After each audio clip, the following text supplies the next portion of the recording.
Blog Talk Radio. Welcome to RetroIsland.com, the only site for everything retro. The Retro Island Network for everything retro. RetroIsland.com.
Hello, ladies and gentlemen, and welcome to another episode of I Got Gameplay.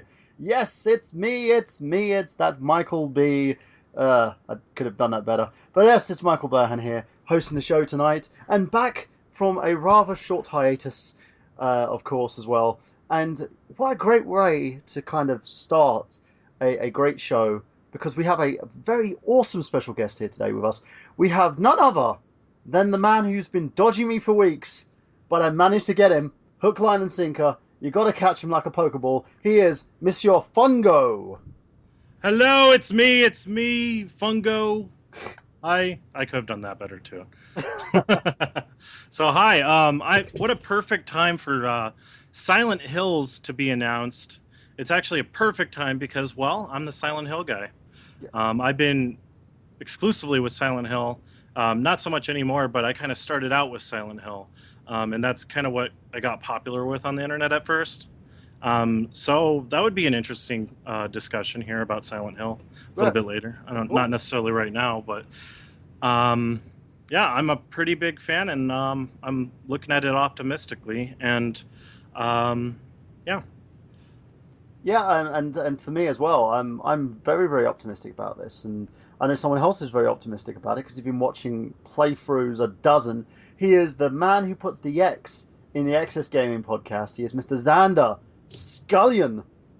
Hello.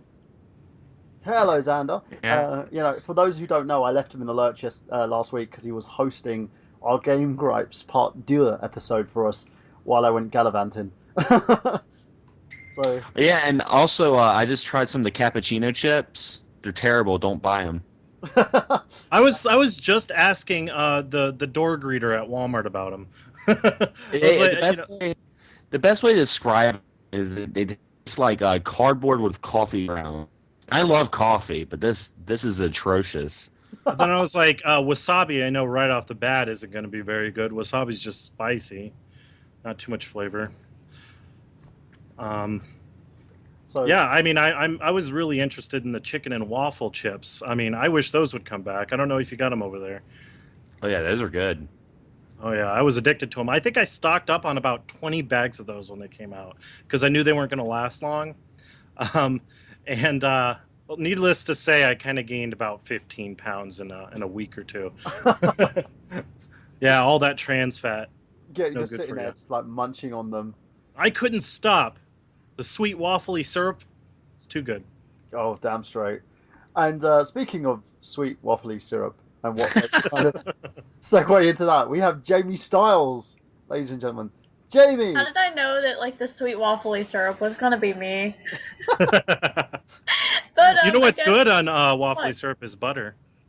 Oh god, now butter? Yes. I'm actually kind of like, my boyfriend calls me Butterpuff. And there's a funny story about that, so yeah. So I want to know this story now. Why does he call it? Okay. Okay, so before, when we moved into our apartment, I used to sleep on the futon in the living room because I have a lot of temperature displacement problems. So I can't sleep in the same bed as him because he's like a freaking furnace. And so I was sleeping on the futon, curled up, and it was winter time, and we didn't really have enough money to run the heater. So I'm curled up in this blanket, and I'm like, I'm a caterpie. And my boyfriend goes, "Yes, you are." And I'm wearing this little like handmade, like machine stitched Jigglypuff hat that I made myself. And I'm like, I'm a caterpuff. And he's like, and in the morning you're gonna be a butterfree. And I'm like, oh, I'm gonna be a butterpuff. And Oh, it's a so combination of two Pokemans. I yes, see. so now I'm like Butterpuff. And then when I got into Amnesia, the Dark Descent, that's when I got like my Tumblr name, which is now Gruntpuff. So What now was I'm a the grunt. first Pokemon that they ever announced in the show Pokemon? It was Butterfree. So Yes. So I'm that like, was the I'm a very butter. first episode.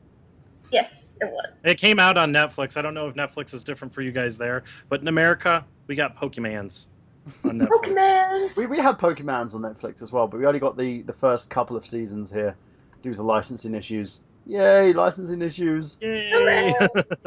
I'm just glad I can catch up on Doctor Who now. They have all the seasons on Netflix. I'm like, hell Doctor yeah. Who? Oh, you forgot. Xander, you and your TARDIS, Oh yeah. honestly. And speaking of Pokemons and TARDIS, we have Anina Kasky rejoining us. Nina! Hello. That was a very weird entrance. Yeah, I'm doing I'll a weird take it. segue. TARDIS, always a good thing. Hello. I got nice to be syrupy back. waffles, so I You think. can say, I'll give a Doctor Who pun. You can say I'm kind of retardis. Oh, Ha ha With ha slow ha claps. ha. Now I can't help but say the first time I saw your name pop up, I thought you were named Enema, and I Yeah. just had a good laugh about that. yes, that's what happens when you let your dad set up your. Our enema has arrived. I really hope that doesn't catch on, but oh wait. It's kind of I like didn't that want to episode. hurt my dad's feelings. That's what happens. It's kind of like that Just call episode him with. and say, It's like that episode with Friends where Joey comes in and he's like, "Hello, Mr. Holden McGroin." If it makes you feel any better, Emma, when I first heard you speak on the I Got Gameplay, I legitimately thought that you were Manga Minx from YouTube, who does the YouTube playthroughs. I'm like, oh my god, she sounds like Manga Minx. So "Oh wow, I need to have a listen. I have a doppelganger or a You voice do. ganger somewhere." You do. Oh. So what we do now? We are going to. Now we've got all the Let's formalities. talk about me. Exactly. That's what I was going to do. We're gonna talk about Fungo now, and I basically, for those who don't know, Fungo has been responsible not just as part sort Yeah, of I'm creator great. of the TRSHE. He was also creator of something that I never knew about until recently, which was Night at the Hill. So let's talk about that. Your kind of Oh, your yeah, foray, your early banging foray fun. into YouTube, basically. So this is all how it went down. I guess I originally started doing Silent Hill videos on YouTube, parody videos of Silent Hill. I did Dirty Hill, which was like a parody video. I don't know. You remember that? What dirty? Someone laughed. Dirty Hill. I Is was it just because of the laughing at play on that. words? I was laughing. Yeah, so it's called Dirty Hill because James basically is walking through Silent Hill trying to find his manicure, the person who does his manicures, and that's Laura, and it's because he's been playing in the toilet. So that's the parody, is that I voice over him and everything. So it kind of started with that kind of stuff. Night at the Hill was one of the things that was probably the most popular thing, and it was the Night of the Roxbury. Roxbury. Emilio! Anyway, I love that movie. And so I took a song from that and basically had James head bobbing all the way through. And I also did a follow-up to Silent Hill 3 with the same kind of Night of the Roxbury music and with Ecstasy, a little bit of Ecstasy, and that was good too. And I started doing weapon reviews on Silent Hill. Like I would review a weapon, say the knife or the chainsaw or something, and then I did the paper cutter in Silent Hill 4. And I think a lot of people really liked that. It was well received. It was my first Fungo review. And then after that, I kind of started making a series of videos called Fungo Review. And that's pretty much where I am now. But in between making videos and Fungo Review, I did make TRSHE, which is the real Silent Hill experience, because, I mean, heck, I know a lot about Silent Hill, and I figured I wanted to kind of make a documentary where, people can kind of, see my viewpoint and, with all the evidence presented and facts that Silent Hill was kind of going down the wrong road, basically. So sorry about that rant, but. But as you were saying though, it was one of those things where Silent Hill was kind of going down the wrong path. Was it? Because the general consensus is just due to the fact that most fans felt that once it went out the hands of the original Team Silent and went over to the Americans, it kind of all turned into Silent Hill 2 copy and pasted again and again and again. Yeah. Everything was, because Silent Hill 2 was the most well-received Silent Hill. They kind of took a lot of cues from Silent Hill 2. Silent Hill 2 was really kind of didn't have anything to do with the other Silent Hills. So in a way, Silent Hill 2 was a spin-off. So it's like they were making, canonical sense out of the spin-offs. Basically. So Silent Hill 2 was a little bit different in that it wasn't really 100% about the cult. The cult is Silent Hill, and without the cult, it's not Silent Hill, it's just an imitation, But there was influence of the cult in Silent Hill 2. I mean, there was a lot of it in memos, notes, the ending, the rebirth ending, and so on. So, I mean, that's... so the first 4 Silent Hill games are all about the cult. And after that, they kind of stopped focusing on the cult, Yeah, and then they started having corn. Like, oh God. Yeah, cutting out. Well, yeah, I was saying they started having corn as the soundtrack. That's started going downhill for me. I was like, what the hell? Yeah, I close my eyes, I go to sleep. Yeah. Sounds like a nursery rhyme. Yeah, it is a nursery rhyme, actually. That's the way they wrote it on purpose to be a nursery rhyme. It originally was he's always there, I start to weep, but they changed it so that it isn't he, as they are, because they don't want it to reference like Pyramid Head or like a, I don't know why they changed the words, but they did last second. I'm not sure why. Probably because people kicked the shit fit, as usual. Well, I mean, Silent Hill fans are really critical. I think that's in part due to TRSHE.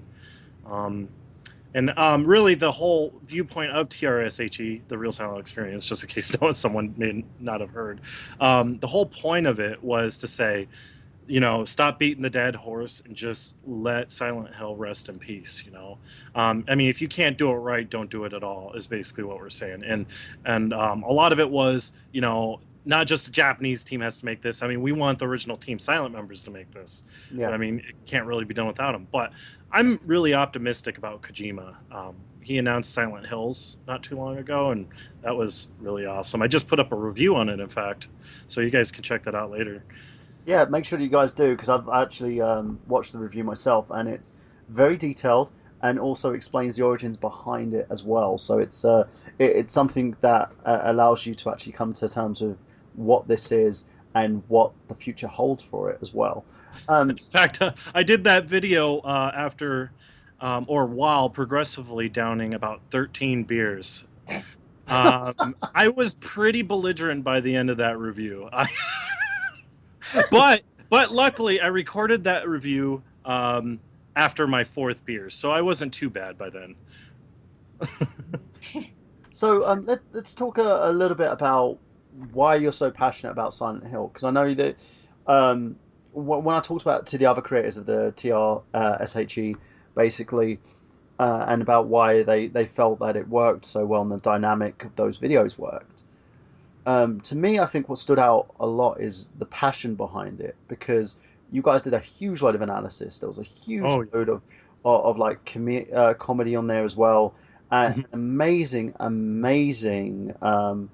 work that was involved in this. And I know it took a span over analysis. 2 years, wasn't it, to produce this? Oh, it took quite a while. It was like 3 years producing that thing, and really the focus in the forefront was quality. We wanted to focus a lot on having quality, and little details, subtle things. And the humor in it, is definitely a nice little break from the, I guess, would you say, repetitiveness of it. I don't know what's the word. Starts with an M. Anyway, Monotony. monotony. That's it.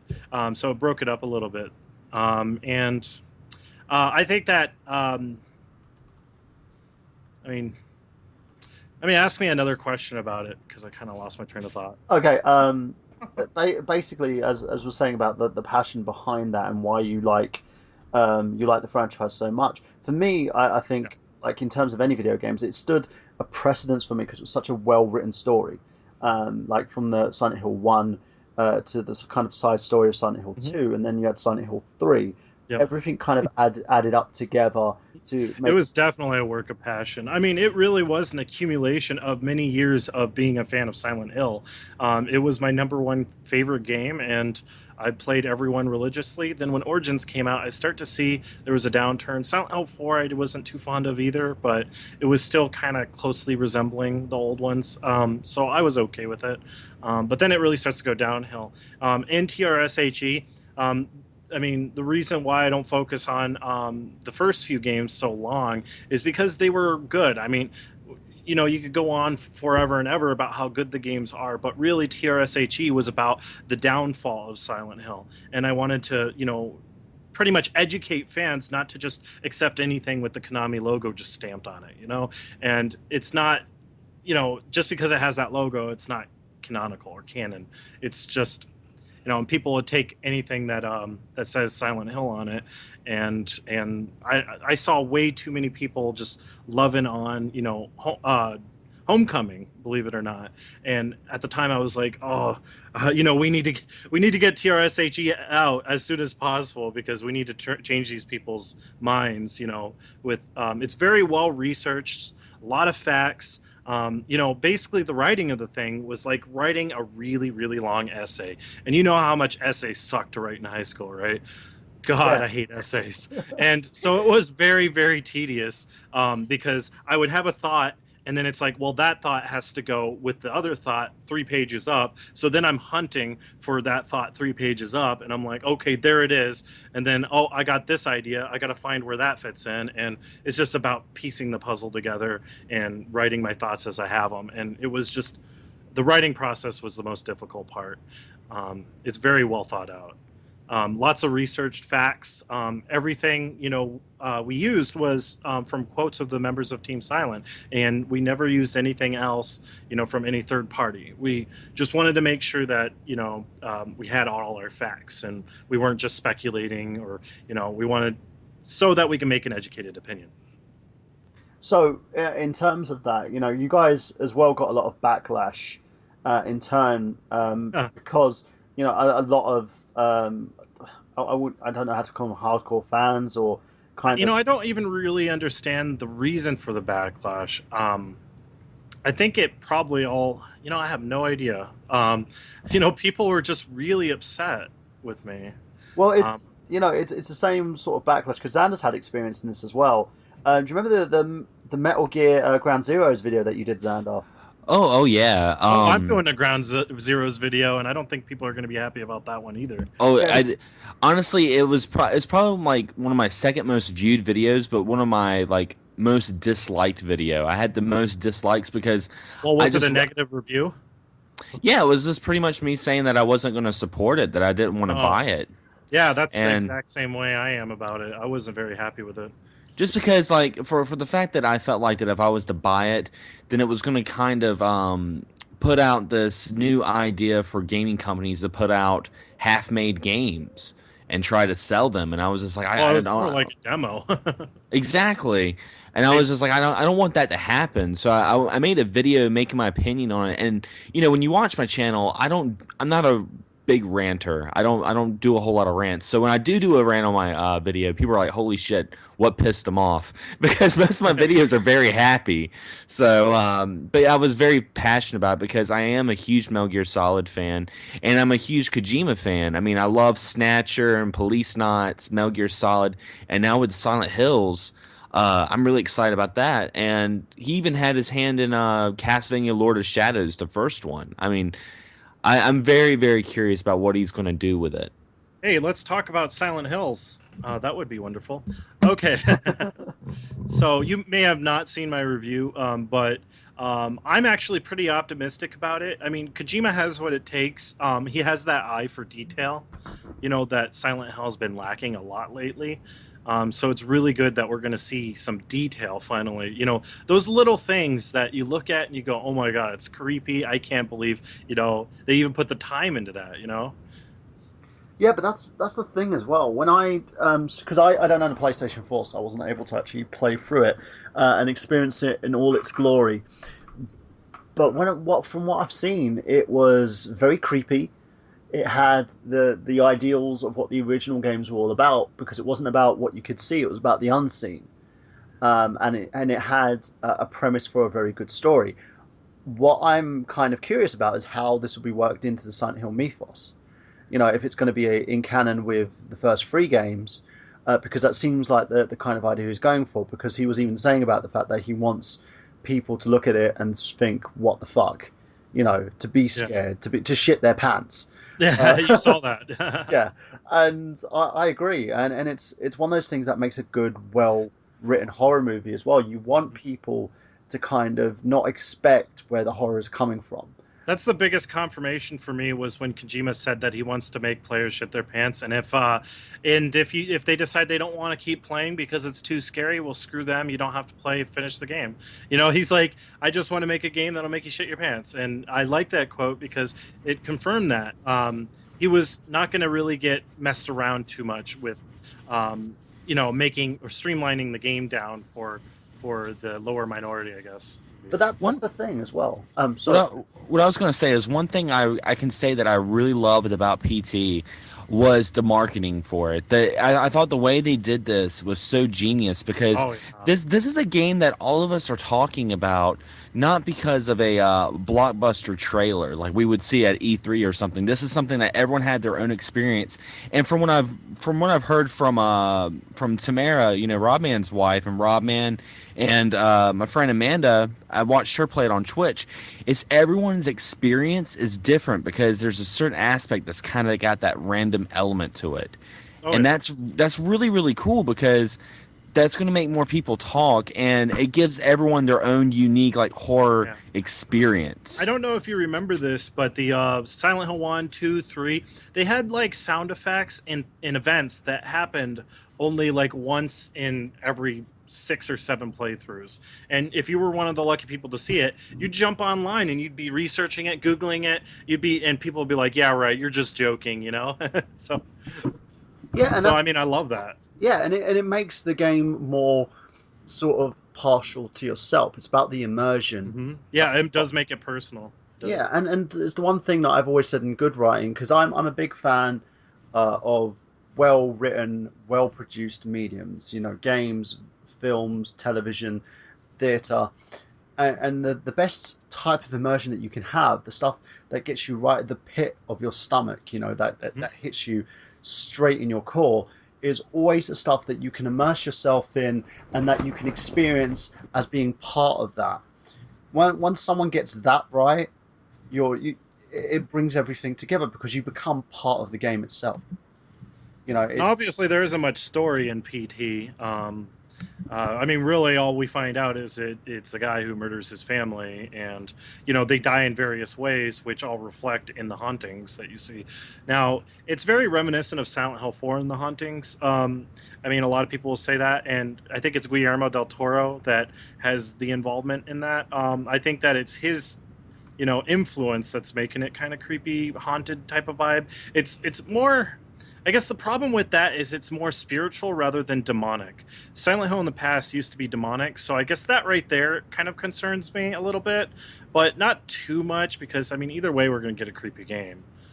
That's exactly it. And the way I hope for this teaser to work is that we will end up getting a Silent Hill game that is second to none. That's creative, that's original, and that does justice to its namesake in a sense. Um, but I'm just wondering, why did he call it Silent Hills though? That kind of got me at the end. When it went plural, it just made me laugh. Multiple Silent Hills now, even though we know from Silent Hill 1, 2, and 3 that Silent Hill isn't actually very hilly at all. So it kind of doesn't make sense to me. My question is overall the gameplay is very very different from other Silent Hills, and Silent Hill 4 had that first person perspective in certain spots in the game, Oh yeah, he actually but explained why that is. yeah, and then, like I wonder because they also mentioned that a lot of the stuff that we played in that demo is not going to be like the game at all, and that kind of concerns Mhm. me too. I think Um, that he was really just giving you an idea or a feel for the kind of horror that Kojima could create, really. I think that's all it was. He just wanted to say, hey, I can make a scary game. Well, look, that's basically it, honestly. Yeah, I, that's the thing as I well. and I was going to say I really like the first person perspective, and I like the fact that the demo didn't revolve around weapons. Because we're seeing a reinsurgence of survival horror. I mean, we got Silent Hill that's coming out, Resident Evil 7, the remake of Resident Evil. We also have Fatal Frame. We have a couple of PS4 exclusives like After Dawn, and we're really seeing this horror element come back, and I'm very happy about that. Yeah. But the thing that really always attracted me to Silent Hill was the fact that Third even person, or yeah, or the fact that even compared to Resident Evil, that was a survival horror game, weapons is like almost secondary in oh yeah. Silent Hill. It's all Um, about your psyche. Well, Kojima did admit that he cut back a little bit on the gameplay. He actually, it was the hardest thing for him to do, is what he said, because he had to actually force it into first person view. He's kind of stuck between, he wants to do the option. Like you can go into first person or third person, you have that option, kind of like the Elder Scrolls. And I think that's kind of cool. I think that's a good idea. But he's not.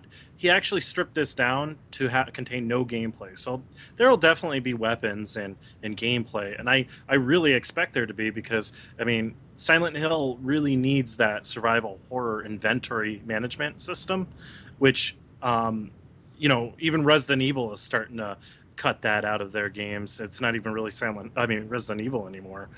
Yeah, it's turned into more of a with those Yeah, they Michael turn Bay horror, action flick is what it's turned. yeah in a sense, and a lot of people have gotten a big gripe with Capcom because of that. Now, that's a Well, good that's why sense. they're doing the remake too. They're doing an HD remake remaster thing. Yeah, they're I doing the HD remake of the original game, but along the fact that Resident Evil has lost a lot of its, the survival horror element is they're desperately trying to get back to it from what I've seen, at least with Revelations. Now, Resident Evil 6 wasn't that much, but with Revelations, they re-released it. When they re-released it for the actual consoles, they were trying to save their asses from the Resident Evil 6 fall. Hmm.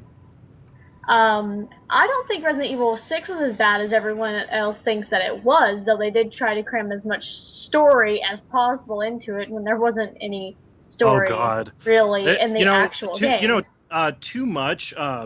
Yeah, in Resident Evil 6, a lot happens, and too much action, too many events. It can Yes. be kind of what's the word? Just kind of makes you tired a little bit. You kind Yeah, of Daunting. it's it's get overwhelming. burnt out. oversaturated. Yeah, it's Right. oversaturated. Now, I was thinking Resident Evil 6 would have been so much better if they took that game and instead of stretching it out, for, as many hours as it took to beat it, they could have just, focused on about 7 to 10 hours and trimmed the fat basically. And, Right. less action, just start cutting stuff out. They probably could have done with cutting 50% of the game, and it would have been a better game. I think simpler I would have been better in this case. Yeah, I think that what would have made that game better was if they did an episodic, kind of like Revelations, where you change character mid-gameplay. Like, it'll say, like, and then in this chapter, you'll be this character. You don't have to, let's play the entire story as Leon. Let's force you to play the entire story as Chris. Let's force you to play the entire story as Jake. Now you get Ada's campaign. Is it You me or did know, they turn Chris into a freaking emo?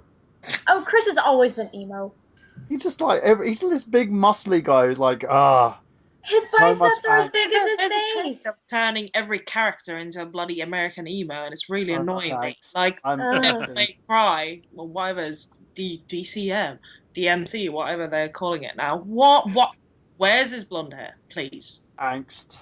So much. Oh, I'm so angry. Uh-oh, you're talking about something very controversial right now. Oh, whatever. I just hate the Something fact that, fun. oh, look at me. I look like something from Twilight. Oh, heck off. Well, the DMC, there's a lot of people that love it, but then it's such a mixed review. I mean, mixed game. You know, a lot of people love it, a lot of people hate it. I think it's and because they tried to condense everything into one game, which kind of bugged people. But I really like DMC. I thought it was perfect. I mean, I wouldn't change a thing about it. Now, I I'll say haven't played this. the new one, but what annoys me is you're taking a character, you're taking the style, which was anime, and the anime guy with the gravity-defying hair, and you're making him look like an extra from a teen heartthrob film, and it really annoys me that they're deviating so much from Yeah, what and that's I done. guess I'm not really looking at it that way. I mean, I'm not really looking at it with Devil May Cry, the old games in Yeah. mind. I mean, if you do that, you actually kind of start to like his character. I don't know why. He's not too bad. I think I'm too angry to even start. Yeah, some people I'm are too just so angry. angry to see the big change in Dante because Dante's so different, and I understand. I mean, his personality's different. It's not even Dante, Well, to be they had honest. to Exactly. I'm change Dante because It's kind of like it Shattered started out. Memories when it came to Silent Hill.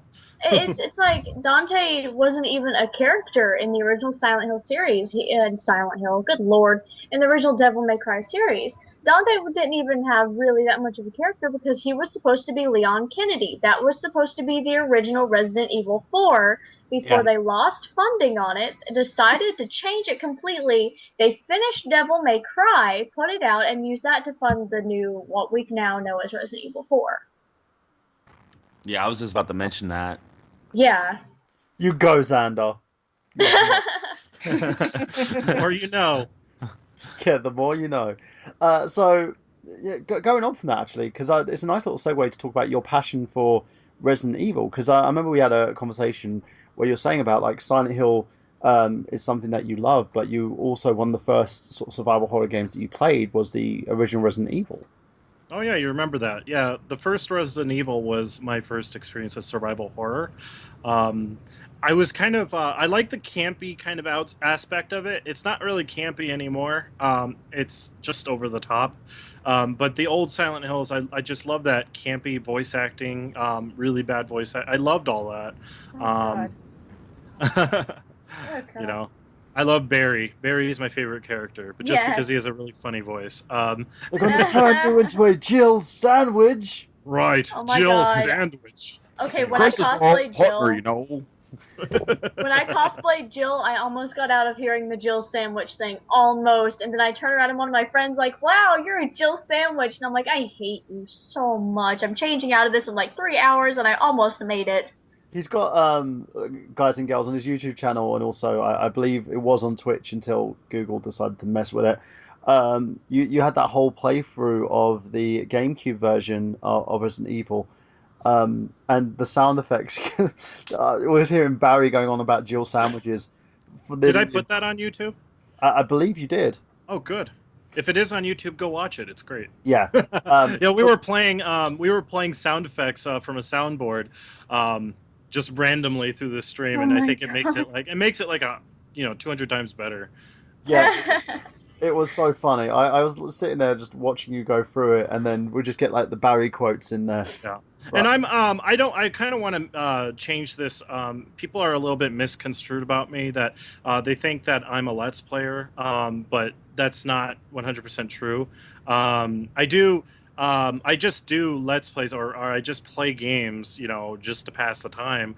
So people have stuff to watch, content, in between my big reviews and my big videos where I talk about, video games and larger aspects and analyze things. So those are my actual main thing. I don't really, make anything. I just do it for fun, for the live streams. So Yeah, and that's the fun thing about it though is you add certain layers to the way that you do it. You don't do it just like you a voice. I don't just react and scream like some people do. Yeah, and it's a good thing. You have there's a kind of a fun. You have your fun moments as well. Even when I was watching through the Twitch stream that you did, I wasn't bored. I have like kind of a short attention span when it comes to things. If something turns me off, I will literally just stop watching it. I'm the same way, I have to tell you. And because I'm the same way, I think that's why I try to make everything I do so catchy that you don't really want to walk away or, click away or whatever. Yeah, and it was a very, very long Let's Play that you did. And, well, I'm not even going to call it a Let's Play. It was more of an experience in itself because I was immersed in it. I loved the gameplay, the great nostalgia that you talked about as well. You interacted with everybody that was basically messaging you. Yeah, that is something I try to do. Is I try to get everyone involved. I get a lot of comments saying, oh, that was great. Like it's like a night out for a lot of these people. And some of these people, they don't really go out to bars. They don't go drinking. And they don't really go out. And they just want to have fun on the computer, and I understand that. I'm the same way. I like to have fun. Well, I do both, but I can have fun on the computer, and the live streams are a way for them to get out, and they have a fun time because I interact with them, I talk to them, I respond to them, and so does whoever is guest starring on the stream with me. Yeah, and that's the great thing about it. And I was saying with Xander, one of the reasons why I love what Xander does. And why we feel that a lot of YouTubers work well is because they go outside the box. That you do have the anomalies who, they do sort of a shtick. It works. People hang on it. They get loads of subscribers.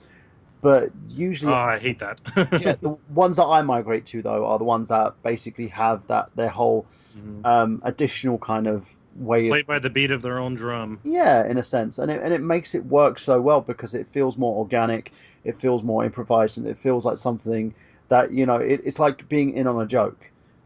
Sometimes someone can tell a joke and it goes over your head. Or sometimes it becomes a meme and everyone knows it. Yeah, or sometimes someone tells you a joke and you're exactly in on it because it's got a cultural reference or it's got a pun that you're interested in. I think yours kind of works in that kind of variety where you make it more of an immersive experience, and the fans tend to migrate a lot more over to it. And you have a very loyal and very supportive fan base as well. And even though I've sort of found out from you about you from Twin Perfect, from the former group that you were part of. Yeah.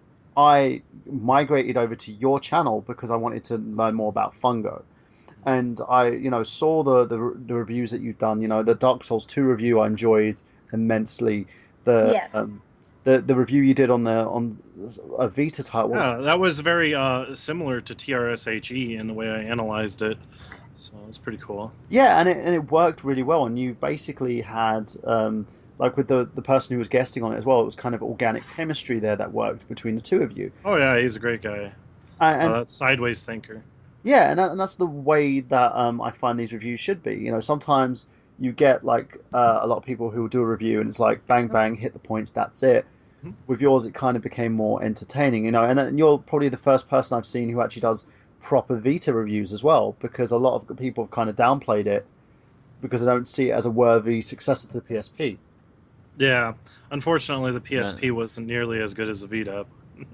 Yeah, and it really shows as well, because you talk about that. What was the game that you reviewed? It was one of the first videos I watched when I migrated. It was a Tearaway. Yes, that was a really quick review.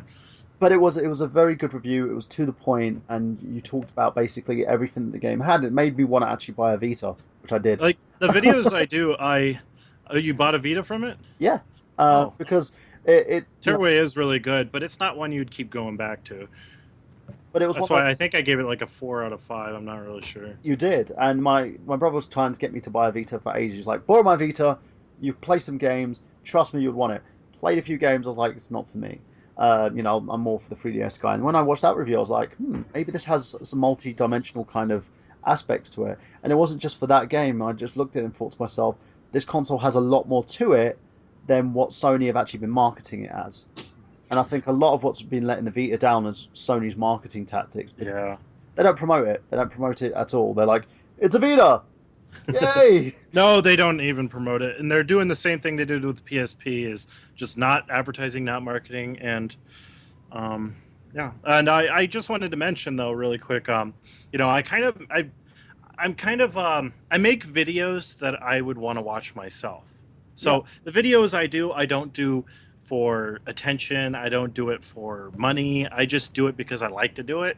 And I have scrapped so many projects because I wasn't happy with the final output. And I have no problem doing that, because if I think it's not going to be enjoyable, then probably other people aren't. I just have the standard for quality, and I just do it for me for the most part. I mean, I do it for people. I mean, I do really care about my fans and people who watch my videos. But I think that they like that I do what that I go on along that formula. I think they like that. That's the thing, and for me, I'm the same way. If I put something together, and if I'm not 100% happy with it, I won't release it until I am. I have gone back and fished a project out that was, a year or two old, and like, oh, there it is. Yeah, and I'm the same way. I had there's episode 3 of a web series that I've done. I did a couple of episodes of it, and I was like, okay, let's go. That's okay. And then I did the third one, which I shot. I upgraded my equipment, got a better camera for it, shot it, and then I was like, I'm not happy. I'm gonna go back and I want to re-edit things, make it work. And if I can watch it about 5 or 6 times and I can still get the punchline, then I can see if I'll release it or not. And it's a thing for me. It's about basically watching something or seeing something or putting something out there that you can be proud of. And I feel with everything that you've done, with everything that you've done for your channel as well, it shows. It's organic, it's immersive, and it never seems to go stale as well, which is the main thing. Now, yeah, that's another thing. It reminds me. I also like to kind of do a theme per video, and that gets really hard, especially for people who are pumping out content every day. So me, I like to make every video a little different, so that it sticks in your mind a little bit.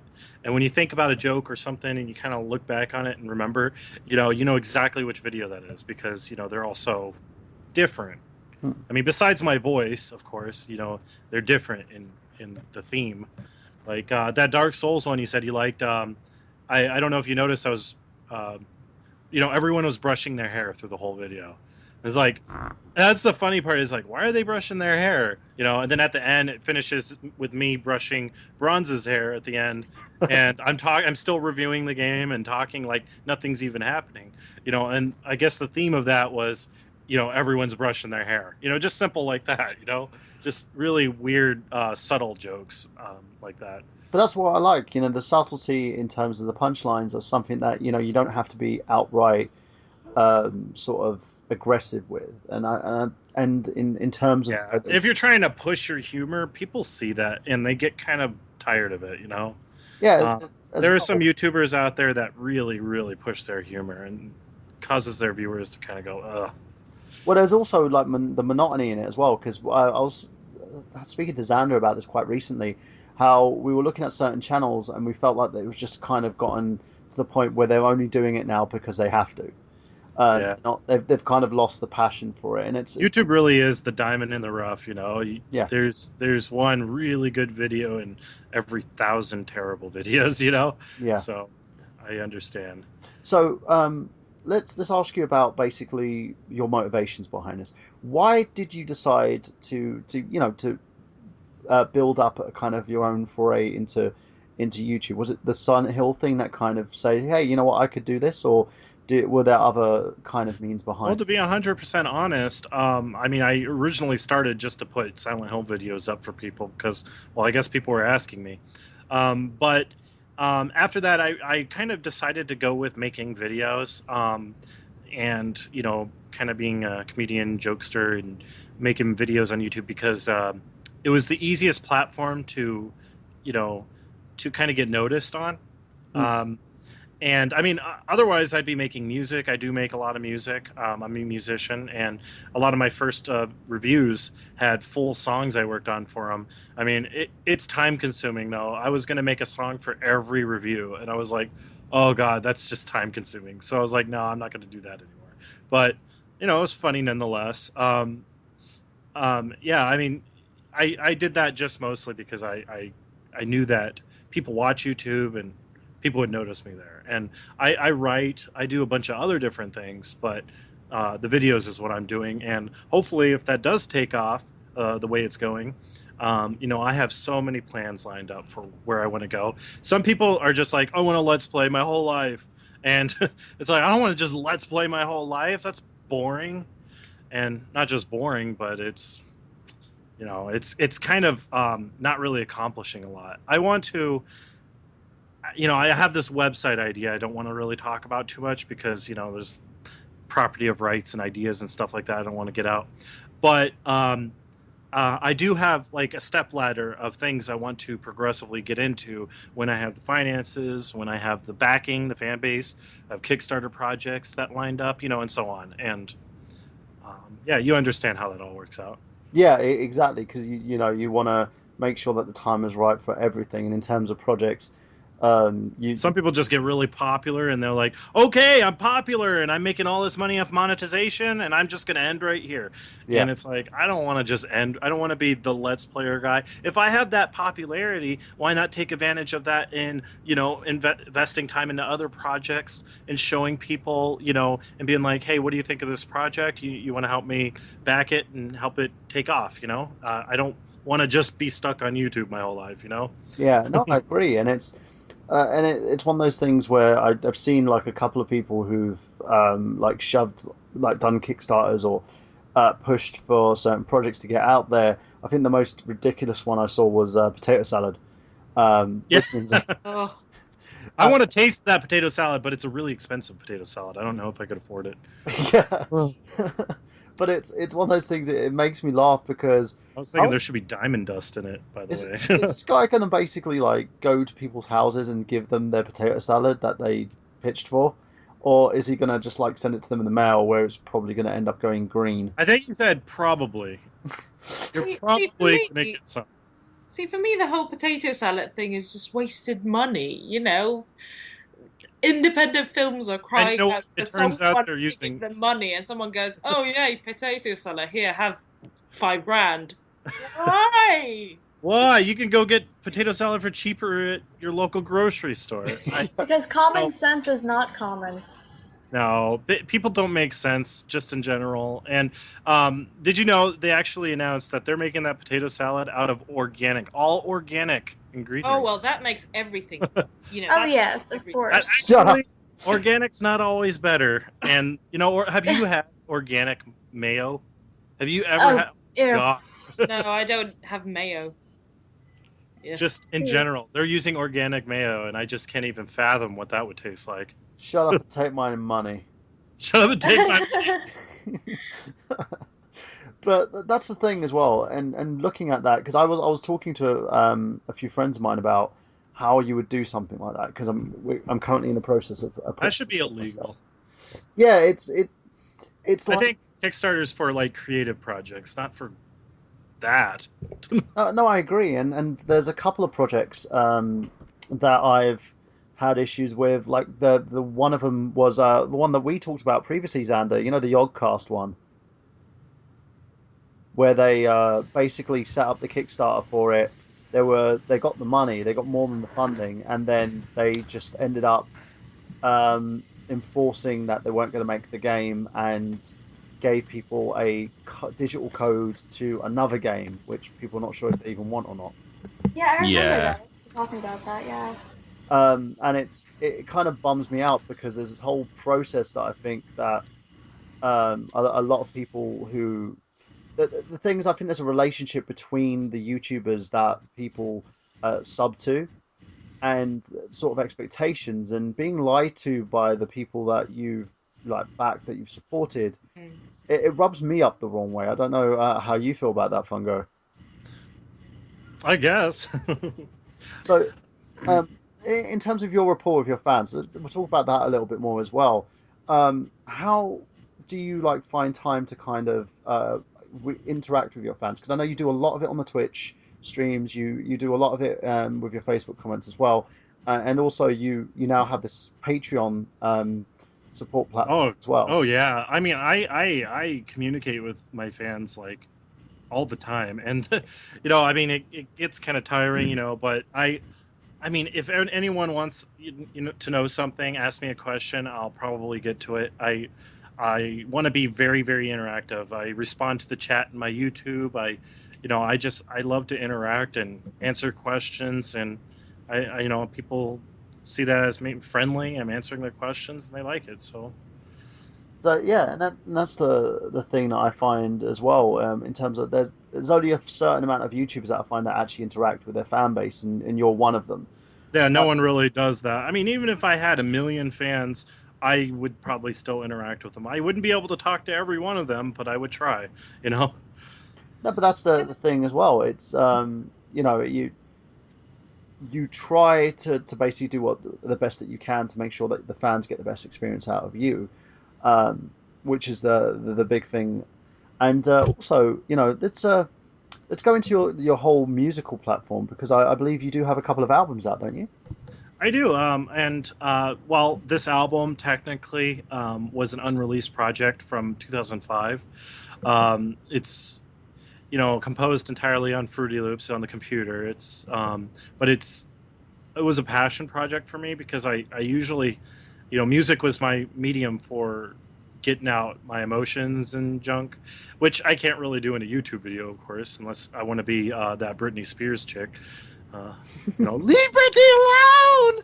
Anyway, yeah, I don't want to be, taking out my emotions on YouTube videos. So that's what I use music for. And I do have songs I'm working on, and I'm trying to compile them. But my problem is I start a project, and then I go to another project, and then I start so I have so many unfinished songs that eventually I will get back to finish. But I just get so many ideas. I'm an idea factory, so I'm constantly jotting down stuff in a journal that I keep with me at all times, and and I sometimes I feel really good about a project, and then I'm like, oh wait, I have an idea, and then I jump to another project. So in that sense, it can take a while to actually complete, but in the end, I mean, I could just end up releasing 5 videos in the span of a week. All really good videos. So. Well, that's a fun thing. When I was in drama school, I don't know if you had the same kind of experience, Anina, but one of my teachers always said to me that if you have like the Stanislavski way of doing things is you get a box, and if you have an idea and you know that it's not going to work from one medium, it might work for something else. So you can always just pop it in that box and then take it out for later to see if you could work it for something else. Like you could have a punchline for a gag that could turn into a film script. I tell you what, I have so many untitled documents with just, here, I can read one right here. Let me open up a document for you guys. Yeah. Ooh, we get to. I'm definitely the same as Fungo, as in I have a notebook filled with, here's something a character says. That's it. It's the best line ever. It is genius. Exactly. But I have to write. I think that the joke was, I can't find it, but the joke was, how old's your kid again? 2 years. Oh, okay. Well, how long have you had that? What, my kid? 2 years. And that was the joke. I wrote that down and I was like, I got to use that sometime. So it's just stuff like that. That's the thing. It works really well because you could always use it for one form or another. I know, Xander, you're a musician yourself, so you probably have like a million different ideas floating around. Oh yeah, I got like notebooks, and it's funny how the inspiration comes to you out of nowhere. Because I always get ideas for lyrics for songs or like music ideas while I'm working, and I kid you not, I have on my iPhone I have files like sound files of me humming or kind of like or doing like a melody because it's a song I'll have in my head and I know it won't be in my head when I get home. It's so funny because I do the same thing. And yeah, I look like a madman, I'm going Yeah, and people are looking People like, are what the walking fuck's wrong by with this going, guy? See, I do It's the like, same. gotta avoid him. I do the same, but I record them on my phone as monologues, so I just look crazy. Oh yeah, no, Especially if it's like You know, it'd be funny if you did a something monologue of everyone that's walking by. Yeah. A lady in a red jacket is walking by. She gave me a quick look. You know, Oh, I want to do that. Just narrate Nice. your life. Yeah. I just thought about as soon as I looked at that lady in the red jacket. That I see, would now you got to love. open up untitled document and type Yeah. it down, and then save, and then forget about Yeah, it. I love to make love to her face. What? Nothing. This is a bit of a loop, but I cleaned out my old computer and I found diary entries when I was like 15. And Oh oh my God. God, I need to put that into a script because that is like epic teenage angst. It's like horror Oh my stories. God. And I thought I was so deep and so Some special. people have published their journals like that. Maybe one day when I'm famous, I could go, look at how troubled I was as a teenager. You could definitely see where I got my creative flair from. I had a really funny idea once where I was going to do a book, well, like a short book, where it's all narrated through the point of view of a zombie. You know, like the original Resident Evil, Itchy Tasty? That's what inspired Itchy that Tasty. idea. I wanted to do like where a zombie is looking for food and, you know, he's like talking about things, but since his brain's not fully functioning, you know, he doesn't know what certain things are called. So I thought that would be really funny to do. Yeah, no, Don't steal the idea. That is was, funny. there was an indie film released. I think it was called Colin, and it was about literally the same premise: a guy documenting his transformation into a zombie. Yeah, Uh, yeah, I saw Colin. sometimes you have great ideas and then it's already taken. Mm. Yeah, it does. I remember I had a few ideas for certain projects and something like that. You always got to be a step ahead of the world. Yeah, it's like world's My best idea. boyfriend says he came up with the Matrix like 3 years before the Matrix shit. came out. He's literally like, I came up with that. All batteries, man. And I was like, Hey, when I yeah, like sure, darling. Of course you did. when I was little, I swore I invented roller skates. Like I swore it. I could say the same thing. I actually had a comic, which this is real. I actually made this comic, and it got published in my school newspaper. But this comic had the exact same characters and premise of Futurama. Do you know that show? Oh wow. Yeah, I love that Yeah. show. Drama's Just great. came up with Futurama with the same characters. I had like a junkie that liked to steal. I had a Zoidberg-like character that actually, you know, ate out of the garbage, out of the dumpster, and was just really silly. I had so I had a Bender, a Zoidberg, I had a Fry, I had a Leela, and that I had them all in exact same personalities. And when Futurama came out, I was like, I love this show. I wonder why. Oh Lord. Yeah, no, I've done it myself as well. I've had comic book characters because I used to do a huge amount of illustration, premises, story arcs, setup, and then when I submitted them, I then had people laugh at me. I was like, "This has already been taken." Aw. We all got to Well- do improv together. Yeah, Yes. we should. That would be. You can't really do much improv over a podcast. I mean, it is improv, but you don't got the mannerisms. You can't really move around. We Then should you be have on to do it stage. all with a voice. All with a voice. We should be on stage and just do the penis monologues. Oh wait, there's a penis monologues. I think no, but there should be. There's a Okay. vagina monologues. It's like penis. But we'll make up. It's great. It's like a microphone. It's got to be really embarrassing, so it's going to be good. Testing, is this on? Testing, 1, 2, 3.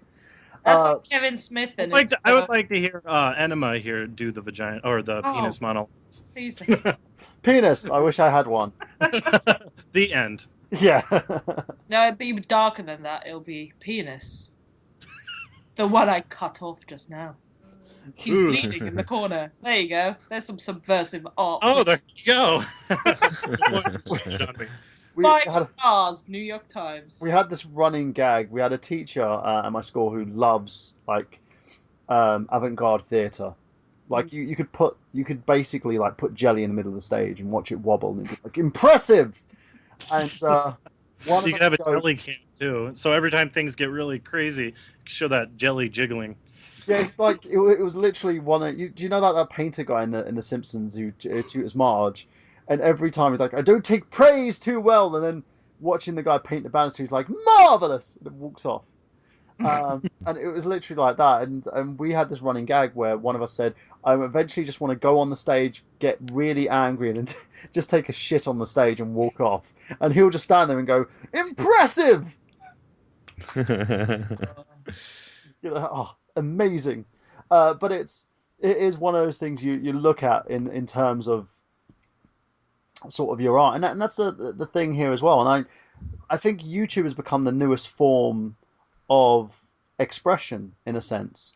Yeah, and it's a good thing it does exist.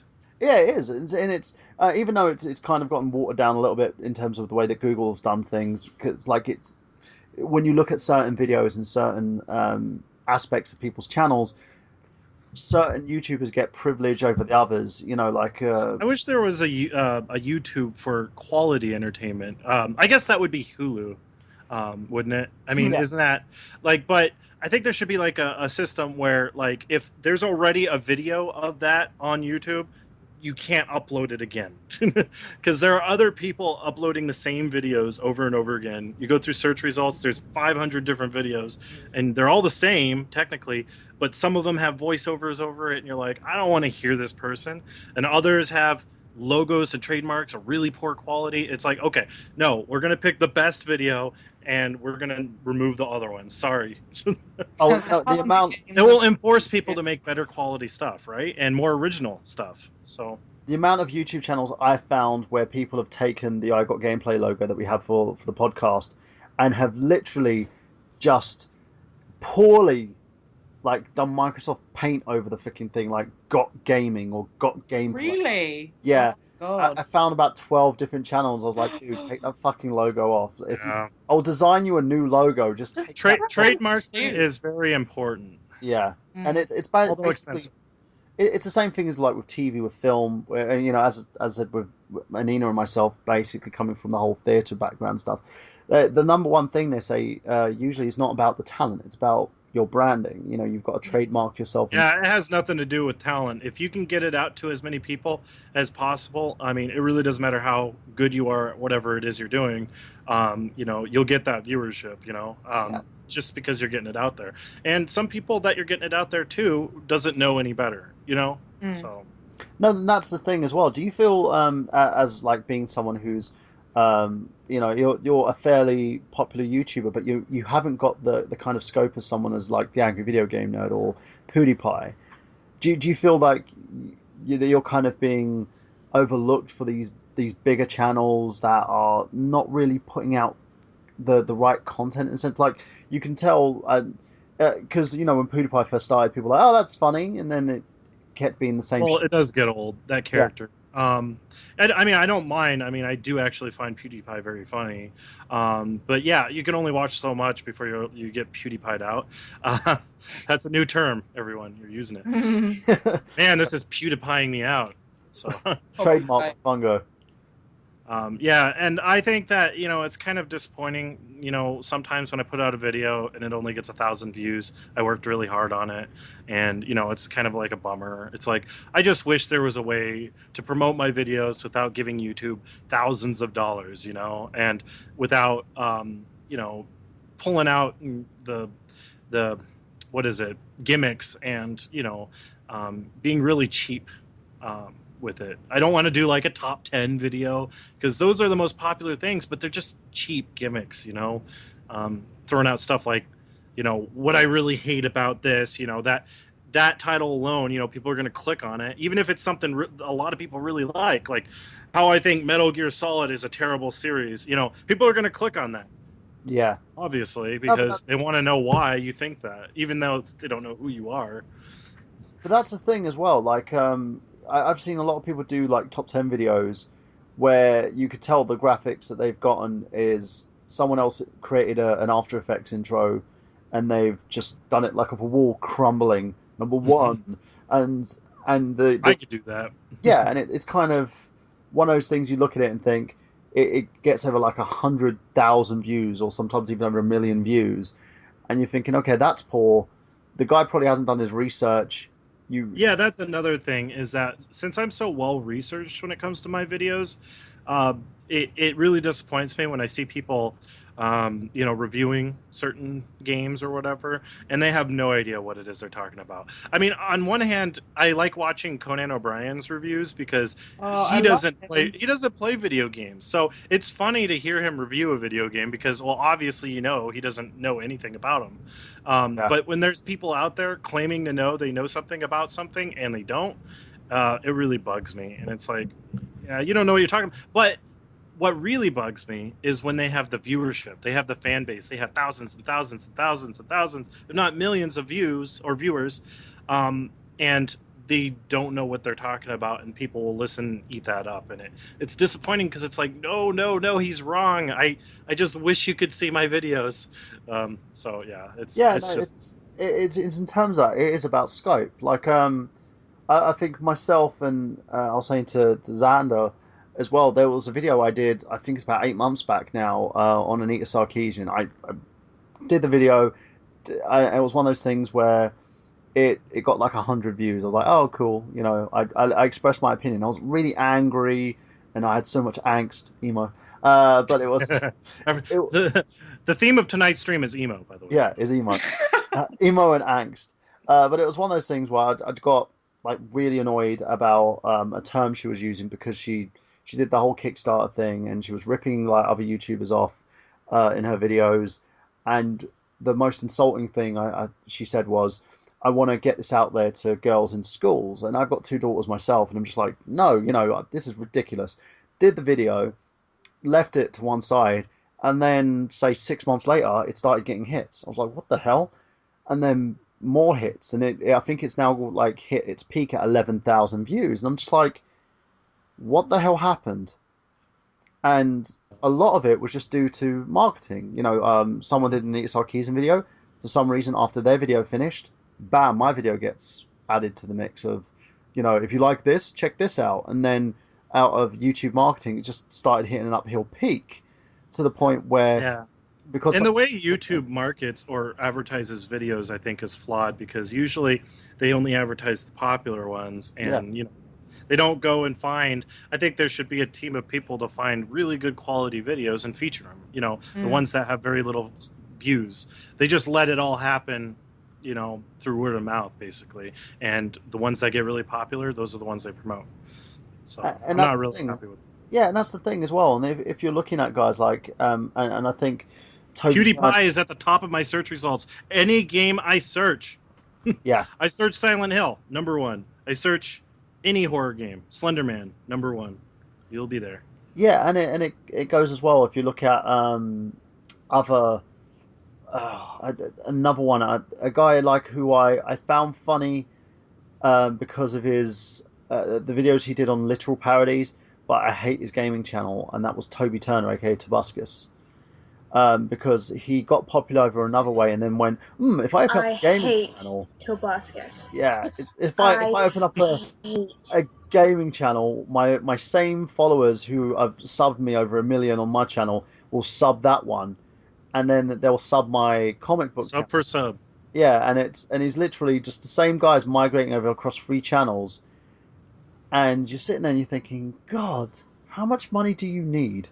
And secondly, you find it insulting as well because they're doing the one thing that you feel that you're probably the best at doing, and getting better results than you. Like, I think DSP. I think that's probably the worst feeling. Yeah. And then when you're a creator and you're putting out what you feel is really good quality content, yeah, but then you see the next guy not so good of content. I mean, it might be opinion based, it might be biased, but you feel like, I mean, I wouldn't watch this, but why is it getting so many more views? That type of thing. Yeah, no, that's exactly the same thing, and it's with his gaming videos, he's then got invited to do. I remember once he covered a Ubisoft conference. He doesn't, I think the thing that I hate about Tobuscus the most is the fact I went back and I watched his Amnesia walkthrough because that's a game that I'm really passionate about. Like, you are, Fungo, about Silent Hill. I'm really passionate about Resident Evil The Dark Descent.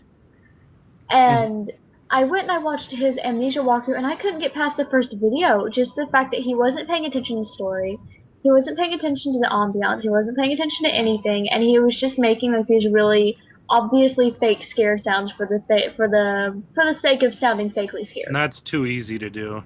So Right, and basically, I'm he like, was parodying to PewDiePie. pretty much. And PewDiePie didn't used to be this bad as he is today, and that's what really makes me sad. You can go back and watch some of his older videos, and while he made jokes and he was funny, nowadays he's just so over the top, and I don't think he's really doing it quote quote for money's sake. I think he's just trying to make his fans happy because Felix does seem like a sweet guy. Yeah, he's just trying to make his fans happy. He's probably at the point Right. where he kind of doesn't want to do it anymore, but he's so successful. He's kind of expected to keep going with it.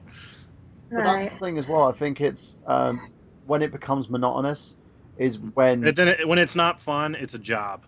yeah, it's like you doing the Silent Hill retrospective again on a different game, but trying to hit the same key points without actually doing the research. I started doing that with Tomb Raider. I decided to shorten that up a little bit, and I'm actually working on releasing it here within the next week. So I'm doing kind of an analysis on the Tomb Raider series here pretty soon. But would you say is it the same way that you would have done it with the Silent Hill retrospective? Oh yeah, I'm doing it the same way. Wow. It's like a well scripted research. I spent a lot of time writing this like pretty large essay, but now I'm at the point where it's going on too long.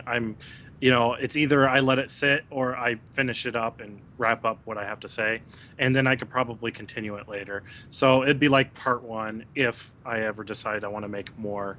Um, and it's good. It's really well researched. It talks about the new Tomb Raider game and my disappointment with it and why it's kind of going downhill. To be honest, it's not even Tomb Raider anymore. It's Uncharted. So. Yeah, and that's another thing. So that's another thing I want to sort of hit on.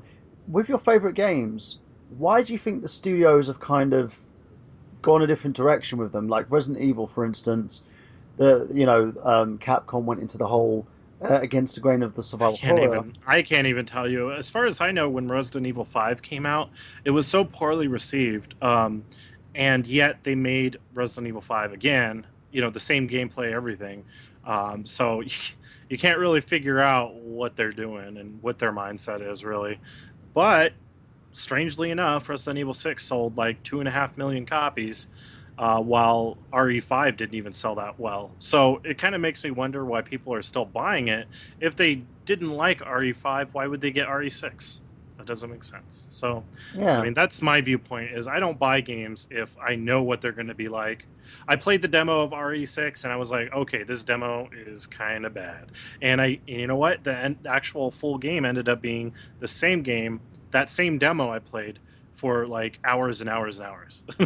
It's the same basic idea as the demo. So I was just happy playing the demo and I didn't even really need to play the game.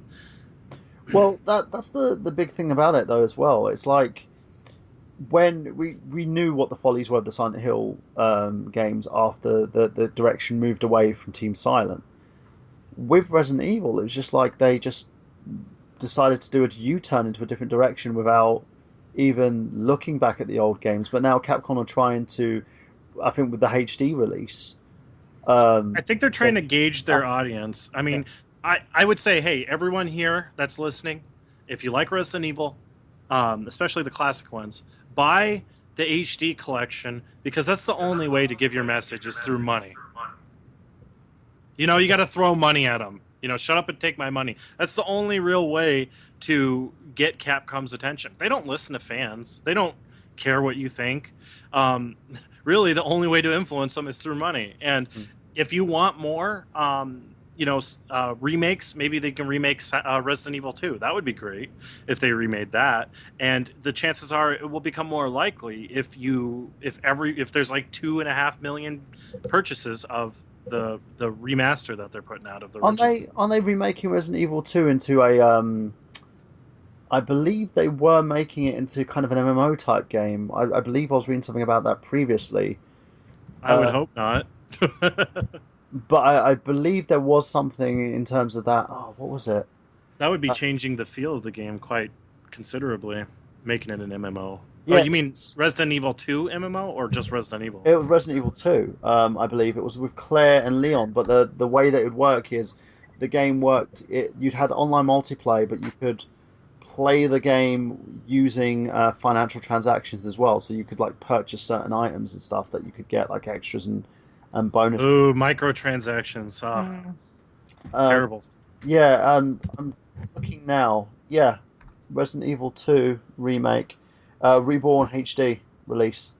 Well, that is a real thing. It is a real thing. Okay. Lovely. Reborn release date set, photos and videos.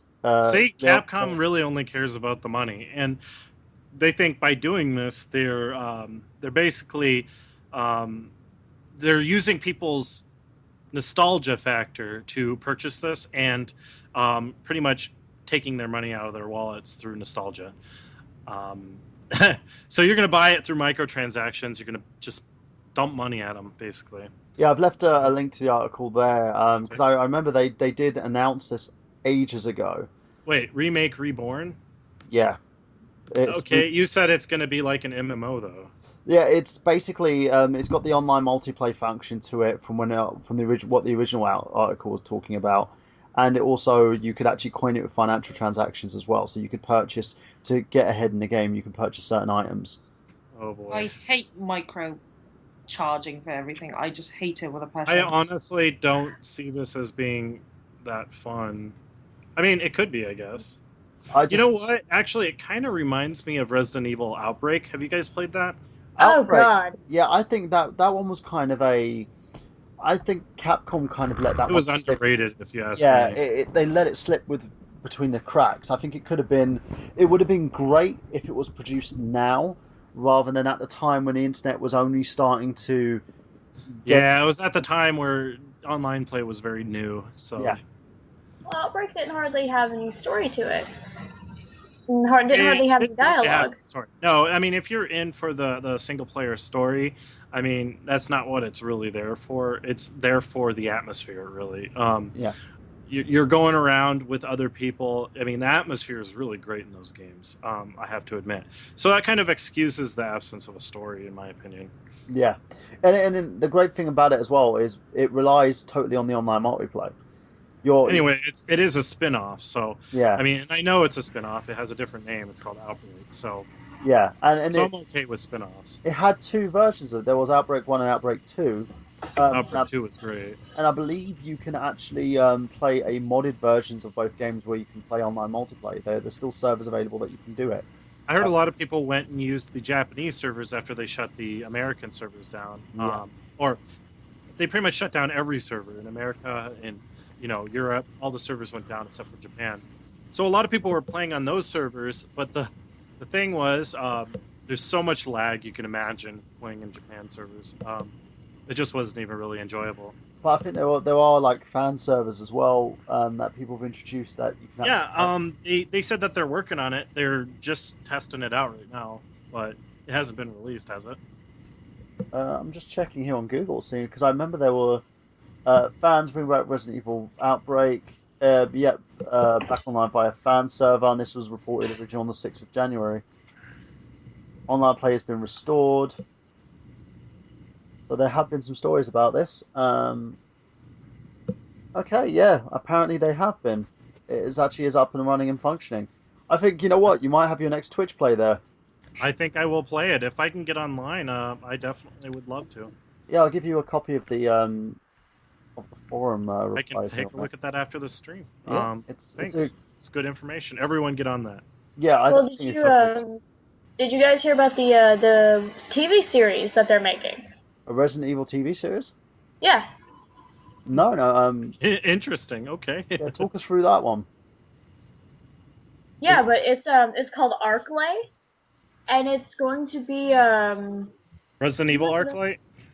No, Arclight. And it's basically they're I'm re-looking it up now. Basically, it's taken from, of course, the Arclight Mountains, and it's going to be about a I think it's. Jeremy, you there? I think Detective James Reinhardt. Here it is. As he first comes to Raccoon City, investigates a series of strange homicide cases. It's not long before he realizes that a dark, dangerous conspiracy lurks within the city, a conspiracy that connected to a fatal virus. What's worse is he's alarmed to find out that the virus has somehow already entered his own system. Ooh. So, Massive spoiler right there. well, it's in the description. Yeah. The thing of it is I'm really worried about how the ever-loving hell this is going to fit into the timeline. It's Like, probably I'm really going to be worried how a spin-off. I don't really see it. It's going to be a spin-off. Who's making it? And, I'm not something media. Hold on. I just closed. Is it a web series or is it basically a TV series? No, it's they're hoping that it gets the same kind of funding and backing that Gotham got. I think it's So, two different concepts though, because like I think the reason why the pre sort of Batman series is in the works is because of success of shows like Arrow and the fact that the Flash has been getting such good reviews. But with this, I would watch it. I would say I would watch it as long as it doesn't turn into Michael Bay's Resident Evil. they said it's built for TV audiences, if you know what I mean. Yeah. I'm a bit worried about it. I mean, I'd like to see it at least. Like, I definitely like to see it and at least see what it's trying to turn into. But I don't know. They luckily said it's not going to have any ties to the movies, so thank God. Oh, thank. There's another little one that Capcom was actually putting out in a statement. Apparently, the main protagonist in the movies is going to make an appearance in the next Resident Evil game. Did you hear about this, Fungo? Sorry, what was that? You know the main protagonist, the main character in the Resident Evil movies. She'll be making an appearance in the Resident Evil game. Oh, just in the so they're actually developing her into the games. She's going to be in the next Resident Evil game. Yeah, I read that. That right there. I think the movies and the game should stay separate. That right there concerns me. That was really only a rumor, though. I can't really find anything that's confirmed. They said, from what I read, they were going to put her in Mercenaries. Like, you could actually fight as her, but I don't think she's actually going to be legitimately in the story. To be 100% honest, though, I mean, if Resident Evil 7 turns out like 6 or 5, I probably won't want to get it. Just due to the fact I don't really like that gameplay style. It tires you out with all the action. It kind of bugs me. I'd rather have the old atmospheric games, the slow burn kind of horror instead of in-your-face action. It's kind of a big leap between different. Like Resident Evil technically isn't even like the old games anymore at all. Do you think that with if they end up basically successfully selling the remakes, the HD versions of the games, do you think that Capcom will then listen? Most definitely. I think that's the whole reason why they're putting this out is to see how much of a fan base there is for the classic Resident Evils, and if it does well, they'll probably put their big budget ones aside to work on a remake. I mean, I can see that happening. But then again, like I said, Capcom really only listens to sales. They don't listen to what you think. So, if a lot of people buy it, it will probably change their opinions on it. Mm-hmm. No, I agree with you 110%, because Capcom, then they're not really financially very stable in terms of what game companies actually produce financially. So hopefully, well, that's mostly likely due to the choices they're making with their games. Let's do mobile. Yeah, that's not gonna fuck up. Yeah, they're trying to jump on the easy kick, get rich quick type. Lower the budget. The marketing and stuff. They're really just trying to cut corners and budget and everything, and doing everything in their power to try to be gimmicky, and get sales that way. But I don't know. They don't make very good creative decisions anymore with their games. They aren't as fun as they used to be. I tell you guys one horror genre or game I would love to see come back, and I think I already think of the best company that would do a great job on it. I would love to see Telltale Games make a new Clock Tower. Hey, oh my god, that's a really good one. I never even thought about that. I would probably be all hyped for that. Because I mean, they've pretty much mastered the modern point and click adventure, and that's pretty much what they could definitely make a clock tower. That would be amazing.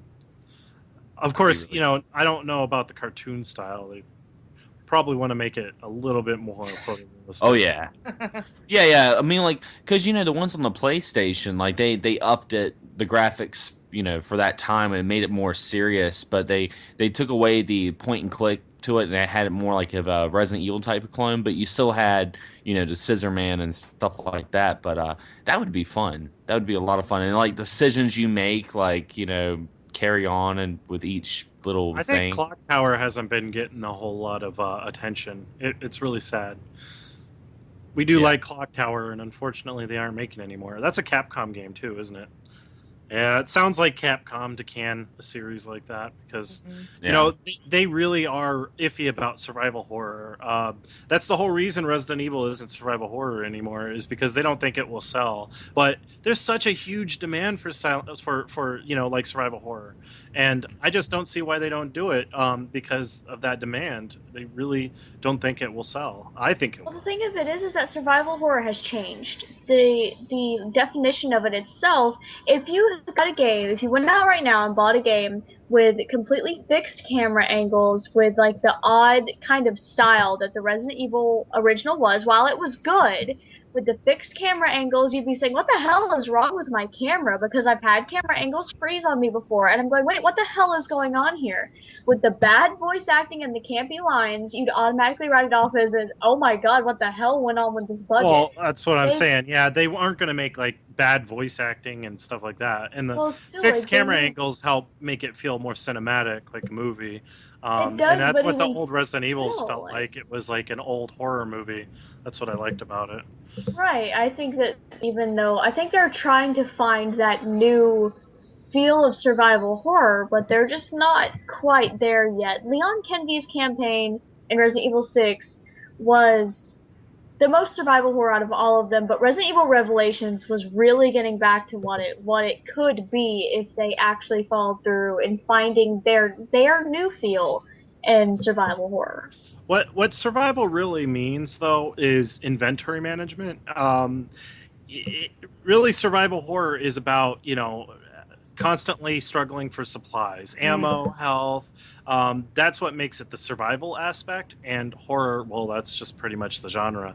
But what makes it survival is inventory management, health, ammo, and when you could turn on unlimited ammo in Resident Evil 6 and just fire away like some action movie, it Right. uses all survival Mm.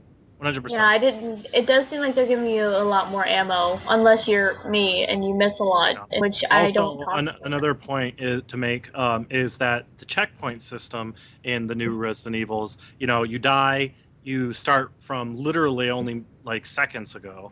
That right there doesn't make it very survival either, because if you die, you'll die. You'll have to play like maybe a minute or two from the checkpoint, but you'll start out with full health, and you get like a second chance. You get a fresh start, and it's kind of not very survival at all. I know Dead Space did a thing where it's called hardcore mode, and they only let you save like 2 times in hardcore mode. And if you can get through the whole game in only 2 saves, that right there is survival. So that's survival horror. So let's But that does rule out most players. Most players Right. aren't that good. I'm not that good. I love survival horror, but Well, I that's die that's every 5 seconds. exactly the thing. Is survival horror is one of those things where they're really concerned because they want to bring everyone on board, and if it's too scary, people stop playing. If it's a gameplay that makes it a little too tense, like you're constantly running around with low health, and it gets kind of spooky, and you almost don't want to play it. I Yeah. think that's what they're afraid of. Yes, they're afraid of people not buying it because it's too hard or too scary or too tense. I don't And think that the too scary and the too tense is the problem. I think it's the problem that I don't agree with them giving like a fuck ton of ammo, but you don't have to dumb it down for your players, but allow them an option to choose how much ammo you're going to be given, have options in the sense of like, you can adjust your brightness, you can adjust how much ammo you're going to be given, you can adjust this to Yeah, it make would be sure a good that idea. Yeah, there needs Definitely. to be more than one mode, like right. I mean, that way it would easy, cater hard, to. hardcore, definitely to Yeah, there would be like a hardcore mode or casual mode, and Yeah. casual mode would be something like what you would play. Hardcore mode, the classic survival horror fans would probably play. You know. But that's the thing. In terms of games nowadays, and me and Xander actually had a conversation about this recently. They tend to hold your hands a lot with the tutorials. You Oh, know, they do. yeah, And they sometimes force it onto you, and you just want to get through it. yeah. Old games in the old days would just like throw it at you, and there you go. But now they constrict your, if you can run or not. It's like I'll let you run when I want you to run. It's scripted. They want you to walk through it as you learn the tutorial, or you can't shoot or use your buttons. You can't really do anything until after we've shown you in a tutorial. So it's kind of, it bugs me a little bit. Me too. And the thing that I find like one of the games that I had the most terrifying experiences with because it was so damn bad was Watch Dogs, and I've talked about the fact that I loathe this game, and I loathe it so much because everything was built around this one mechanic this game had. The rest of it's just cloned aspects of other games. Mm-hmm. They've rewritten a script where the characters who were supposed to be a husband and wife, they turned the dialogue into brother and sister, but kept the same mannerisms that you would see with a normal couple. Yeah. It's like it turned. It made me coin the phrase "incesty molesty" because the whole type of gaming style and gameplay in this game has 60 hours worth of gameplay, and it's torture. It literally basically I heard it's kind of repetitive a little bit. very repetitive. And, Which was my problem with Assassin's Creed. The same team who made Watch Dogs yeah. made Assassin's Creed. My problem with the original Assassin's Creed when it came out was the amount of mundane tasks you have to do. Finding all the feathers or flags or whatever they are now. Going to all the vantage points and pickpocketing, and then you would just repeat that cycle, over and over and over again, and you're just like, oh, screw this! I just want to get through the story, So it's kind of discouraging, and I'm sure Watch Dogs is similar.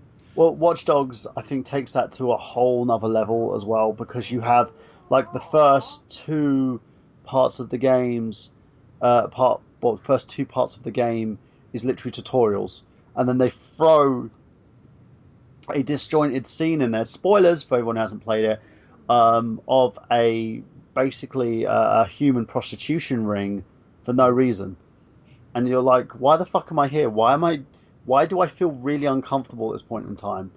And you're trying to play through this game and you want to get through it to see what happens at the end, but the whole story just seems extremely disjointed to the point where it seems like a season of like the latter seasons of Smallville, like the final seasons where they would do all these filler episodes, and then when you try and get to the good stuff, they just take a shortcut. And Yeah. like, all right, why the fuck did I spend 60 hours playing this game? I think what killed Watch Dogs was the hype. They set the bar so high it was unreasonable, and then it was just a mediocre game. And I think that's what killed it. I think that honestly, and they had a game plan for Watch Dogs too. They had like a 7-year plan. They had it all planned out. They were going to do sequels. They're going to. I think it was like 10 years actually. Are they still going to do sequels to that game? Because I know. Oh yeah, most likely. I mean, they market the heck out of it, and it'll probably sell. Well, it's still made a lot. I think it sold well. Watch Dogs sold well, even if everyone. Yeah, it sold well. And which means that they're going to make another. If the second one doesn't sell well, then they probably won't. But. Yeah, it's made I believe the first one's made a lot of money. So, even though it's not, done what it. I think critically, it's not done what it's supposed to do. In terms financially, I think it made the money that it needed to make in order to warrant a sequel. But as far as I'm concerned, will I play the sequel? Probably not. Watch Dogs was Ubisoft's best-selling game of all time. Oh. Yeah, I call him Ubisoft. It's as far as I'm concerned, I think because me and Xana were talking about this quite recently. They've just made some questionable tactics in terms of the way. I know Xander's kind of boycotting them now because of their whole stance with the Wii U, where they've sat on all the Wii U titles that they have. They've Yeah, even fuck Ubisoft. they even have like a situation with Watch Dogs where they're releasing the Wii U version of the game probably in November, but we still don't even know. They might even just cancel it off the bat. But it's kind of pissed everybody off because it's rubbing people the wrong way because they're like, well, we did make Zombie U and that didn't make enough to warrant another kind of sort of sales in terms of the games. Rayman, what was it called? Rayman. It's really Legends? unfortunate what happened to Rayman. Yeah. I can't believe like they lost so much money on that game, and it is brilliant. Rayman Origins and Legends are brilliant games. Yeah. So it makes me really sad that they most likely won't keep doing it because they're not going to make any profit. I honestly think it was just bad timing, though. I mean, Rayman Legends came out around the same time as I think Grand Theft Auto 5 and other games that were huge, and it was kind of like in the middle, and people really didn't have the money, and people just didn't have the time, and it kind of got overlooked, and that's the sad part. But it was badly marketed as well in my. Oh yeah, they didn't even market it at all, really. Yeah. I mean, they are kind of basically an indie studio. I think they don't have a really huge staff. Indie studios can't really market that well. But they do an expansion. I remember, I believe it was in 2013. They announced that they were actually making another studio, and I believe it was in Canada. It was in Montreal. They were going to make a secondary studio for Ubisoft as well and creating more jobs. I don't know what happened with that, but that was the game plan. So I think they were big enough to at least give it some promotion. Did you hear about the new Oddworld game? Yes, No, I'm so excited. It's actually out on PS4, but I want to play it on the Vita, so I'm waiting. I can't. Because that game would look so beautiful on the Vita. No, I agree with you. Too small a screen for the amazingness that is Oddworld. I love Oddworld games. Such great puzzle games. They control a little weird, but the clunky controls are part of it, and I think that isn't going to be quite terrifying. I mean, I played it when I was about 9, and I was a bit like, this kind is of heavy for a 9-year-old. Oh, loved it. Especially the sewn up eyes and the sewn up mouths. It's very sore. Yeah, it's very messed up. But I really like it, and I'm really looking forward to playing it. I almost can't wait. I can't wait. I need to buy a PS4 now. So we all need PS4s. So, segueing from that, Fungo, let me ask you a little question about, say, movie adaptations, because I know you've seen both the movie adaptation of basically the Silent Hill movies, because brilliant movies. Yeah, they were included as part of that. Then you had you're basically seeing the Resident Evil franchise as well. What do you think the studios are getting wrong in terms of those adaptations? What do you think that they're missing? They aren't really making Silent Hill movies, as far as I know. They don't I think that the first movie had captured the feel of Silent Hill very well, but the story was not right, and it had so many different gaping holes in it. It was really all just about witch burning Puritans, and it really, in the storyline, wasn't Silent Hill. I mean, a lot of people walked away from it thinking, yeah, it was a pretty good movie, and I'm sure TRSHE changed a lot of people's minds after we blew the holes in it. Yeah. Everyone's like, oh my god, it is that bad, isn't it? Well, I was infuriated with it as well, because the whole thing, like Alessa made the deal with the devil. Yeah, honestly, the problem with that movie is the script. Yeah. I mean, that's it. I mean, it would have been a lot better if it had a good script. I mean, I wouldn't have minded it. In the second movie, the problem with it is everything. Yeah. The second movie, the first one looked like Oscar bait. I can't even begin to tell you how bad that movie is. They don't even talk like they're real people. They talk like they're not even native English speakers. I don't even know what it is. Some of the ways they react to each other, their responses, it just doesn't make sense. So the script writing is really lousy. And on top of that, so many cheap horror cliche jump scares, such as Pop-Tarts. You know, I'm not going to jump at Pop-Tarts, okay? Yeah, That's just so over the top and silly. That's not Silent Hill. But I would like to say that it does have a redeeming quality. I mean, what's that guy's name from The Clockwork Orange? He's in it. I think he's a brilliant actor. He's really good. I just don't remember his name. trying to figure out who that was. He played Leonard in the movie. Oh, I can see his face, but I can't remember his name. Yeah. I thought he'd be popular over there on that island because that's where he comes from. Oh, I'm trying to figure out. He didn't do much for a long time after. No, he hasn't really done much after that. You're right. But he was a really good actor in that. I appreciated his appearance. Other than that, at the end, it was just so. Can I say retarded? Yeah, is it Robert Figgy McDowell? Yeah, that's it. McDowell, Malcolm McDowell. Malcolm McDowell, that's it. Yeah, he is a very, very good actor, but in that he was just I don't know if he was drunk, but it would have actually explained a lot if he was drunk in that movie because it might just be a very bad director. Maybe that's why he doesn't appear in a lot of stuff is because he drinks a lot. Yeah, you know, but every time I see him in something, he's really, really good. I think with him, it's kind of hit and miss. In the movies, if you can see he cares about the source material, he'll work. If it's something that he just, it's a payday, he just won't give a fuck. There's just one thing I gotta say. I hope that Michael J. Bissett, I think is his name, the director and writer. I just hope he doesn't make another Silent Hill movie. He apologized. That was just so awful, didn't he? Huh? I think he did actually put a statement out apologizing for the movie. Yeah. It's just really awful. And it wasn't well received. I watch game-based movies a lot because I think 99% of them fail. They're just bad writing, or yes, this is here's the new Tetris movie, but there's no Tetraminos in it. Do you know what I mean? They just crowbar in some sort of reference to make watch it when it's about nothing.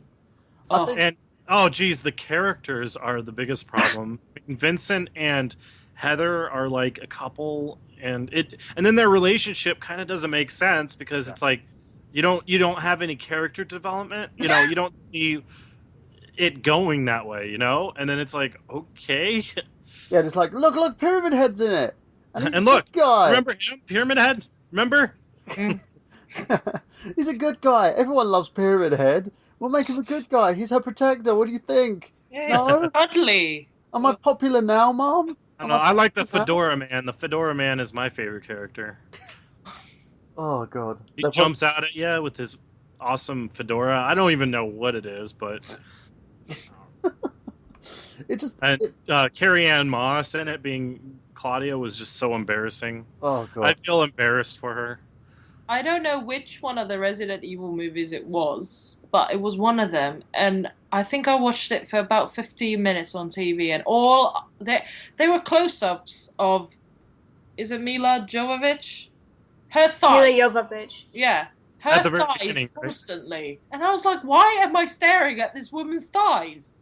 Well, the premise, where are the creatures? The premise of her movies are usually Mila Jovovich wakes up naked. Mila Jovovich puts on clothes. Mila Jovovich combats against zombies. Mila Jovovich gets to the end of it, and then what do you call her? Mila Jovovich. Milosevic. Mila Jovovich. It's so odd. It was like, oh well, she doesn't really have tits, so we can't zoom in on tits, so we'll go for the thighs. Her nipples are bigger than her boobs. Yeah. And my boyfriend just randomly choked for no reason because she can be good, but it was just like she's got a pretty face. My boyfriend just randomly choked laughing because all he hears out of me for out of like an hour and a half is just randomly her nipples are bigger than her boobs, and now he's like crying laughing. Poke your eyes out. Right, they're so pointy. Anyway, I will admit the only reason that I watch those movies is for Sean Roberts as Wesker. Because damn. You know what? I would have to wholeheartedly agree with you that Wesker character is the best. Oh my god, the Wesker is the bomb. He has that character down, But and he's everyone's kind of, like, he's kind of funny. It's like almost he's making fun of like Agent Smith from The Matrix in a way. well, that was just the direction, but like that fight in Afterlife was directly taken from 5, and they did such a good job with that. He has the Wesker everything down pat. He's only 5'10", which makes me laugh because Wesker's 6'3", and actually Leon is 5'10" in the games, and their Wesker is 5'10", but their Leon in the movie is 6'3", which is the height for Leon. So you can tell that in Retribution, they're like, oh my god, Sean Roberts, stand tall, we'll give you heels, and Johan, just kind of like slouch a bit. And it was really funny. Yeah. But that's the thing as well with those movies. It's kind of I don't know how they garnered the success that they have. I think my favorite gaming movie to date is the Mortal Kombat movies. Well, the first one, the second one was trash. But I enjoyed that. I had a nice little beat to it. You know, the whole thing about the competition worked, and the character development worked as well. So You mean the one from years and years and years Yeah, ago? that's the best That's video a game good- adaptation was Mortal Kombat. Yeah, see A that lot of one people works. would agree. I agree, that one works. You know, it was so good that the remake of Mortal Kombat used their story as a point of reference, and built their game off of the story from the movie. Yeah. And that's how good the story, the progression of the story was. and that's the thing as well. It worked so well in terms of the way it told that story. And But I you gotta say, the sequel wasn't so good. no, the sequel was just terrible. It was terrifyingly bad. That part in the sequel when it shows all the bad guys falling down from the sky, me and my friends, still sing "It's Raining Men" every time that part happens. It's raining men. My next YouTube hit. Okay, I am putting that scene right now. What did you guys think of the Prince of Persia film that came out? Oh, do you mean the one that looked like a bad episode of EastEnders? Well, very shiny episode of EastEnders. Yeah, it was literally. Yeah, the one thing that I can use to justify that movie is Jake Princess Gyllenhaal. goes to him. She's like, "Oh, you Persians, you're disgusting. You're vile. You barely even wash." And then Jake Gyllenhaal points back at her and goes, "Excuse me, princess." And it just makes you want to break out into Dick Van Dyke Cockney schooling. You know, I don't know where he learned that from, but that's the way. And everyone decides to do it as well to justify it, and everyone's speaking bad Cockney to the See, point. I was just distracted by her. Is it Gemma Artisans? Her freckles, and I was thinking, you're a Mediterranean princess or something, and I'm like, you've got freckles, loads and loads and loads of freckles on your face. You know what I want to say on the subject of movies in Silent Hill. I'm actually working on a video right now that's going to be very much like TRSHE. Technically, it's going to be part 16. I don't know if I might actually title it that way, but it's on all the references and symbolism in Silent Hill, and where they get their inspiration is what it's going to be based on. And what I'm working on is I actually watched dozens and dozens of movies that so-called inspired Silent Hill, lots of David Lynch. And I'm actually writing up kind of like an essay right now for a video that's going to discuss where all the influences of Silent Hill come from, with examples from those movies. It's going to be a lot of work. It's going to be my next video after this Tomb Raider one I'm putting out. So it's going to be next month sometime. I'm going to polish it up though and make it look really good. Speaking I'm not of going to that, just put it out. where can we find you? My YouTube channel, if you just search on YouTube, Fungo, Fungo, that's all you need to do. Or youtube.com/Fungo. You'll be able to see that video if you want to go on there and sub me. Yeah, and do so, guys. It's an amazing channel. You can also find him on Twitch as well, which is at twitch.tv/DustFungo, isn't it? Yeah, Dust Fungo. It's just basically my first name and Fungo. Dusty Fungo. And yeah. Fungo.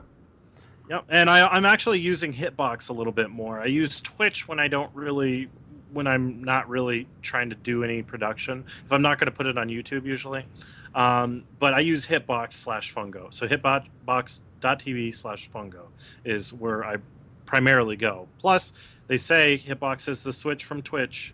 You know, especially with the content ID and Google buying them, it's kind of scary. It's a scary world out there. Oh, I agree with you wholeheartedly. Yeah, you can't play copyrighted songs now, and your stream would just go off. So that's kind of weird. So going on that, Xander, where can we find you? Well, I was just eating a mouthful of chips. I had to unmute my mic. I actually started I actually like these cappuccino chips now. They grew on me. I mean, but Chris. no, yeah, they started growing on me. It's just the point, I think, where he's just so hungry now that he just ended up picking up something and just eating it. Well, I started drinking some beers too. So I was drinking a little bit of beers, and I was getting a little hungry. And my Godzilla was holding my chip bag last night, and I wasn't feeling too good this morning. Well, beer is the thing that would give you the quickest hangover, I tell you. Oh yeah. But yeah, you guys can find me on YouTube as youtube.com/XanderScullion.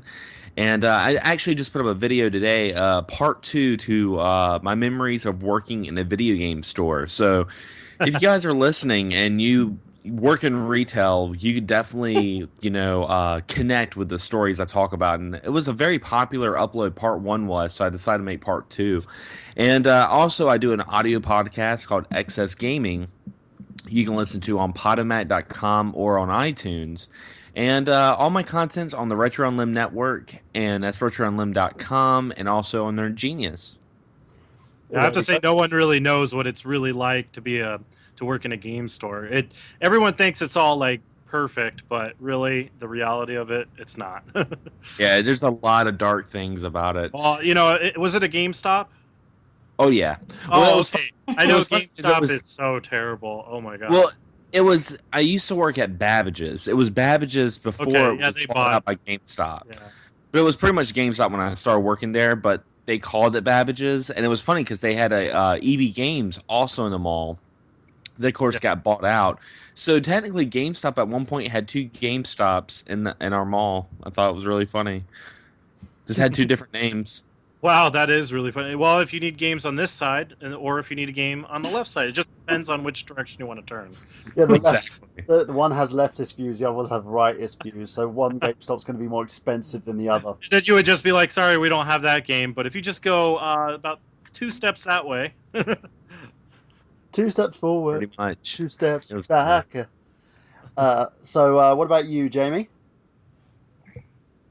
Well, you can find me on Facebook from Hazardous Cosplay, HAZRD-US Cosplay, and Shimeji Crafts on Facebook, Store Envy, and Etsy, SHIMEGEE.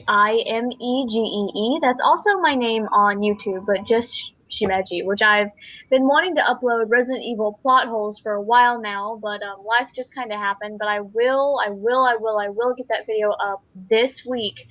Because I've really been wanting to do it. It's just I wasn't feeling that well this week. You can also find me on Twitter at GVirusJunkie and Instagram at Hazardous Cosplay, spelled the same way as my Facebook. So yeah, go check it out. We're planning on going to Anime Weekend Atlanta, at least for Saturday. I'm going to be cosplaying Bloody Mary's true form, and I think my boyfriend's going to try and get a Leon Kennedy done in his pirate mercenaries outfit. So look for us there. So there you go, guys. And Nina? Hiya, you can find me on... No. Well, if you search Enema, you definitely won't find me, but you'll find some interesting Don't Google Enema. You can find me on Facebook and Twitter at Anina Kaski. That's ANNINA-KASKI. And hopefully in the future I'll have something on YouTube as well, but it'll be mostly web comedy and drama rather than gaming stuff. I don't care what you do, your voice is just too beautiful. Oh, thank you. That's the most beautiful enema I've ever heard. Yeah. Hey, don't forget to go check out Manga Minx and listen to what she sounds like, because I swear you have a doppelganger. I have to now. And I'll just stalk her and go, you stole my voice. You stole my voice. Some sort of Little Mermaid Disney thing. There'll be this whole weird single white female thing going on. Yeah. And ladies and gentlemen, of course, you can find I Got Gameplay on the Nerd Genius website. It's NERDGENIOUS. It's basically due to copyright reasons. I've actually spelt it that way, not because I'm retarded. Secondly, you can find me on youtube.com/thenerdgenius, dailymotion.com/nerdgenius as well.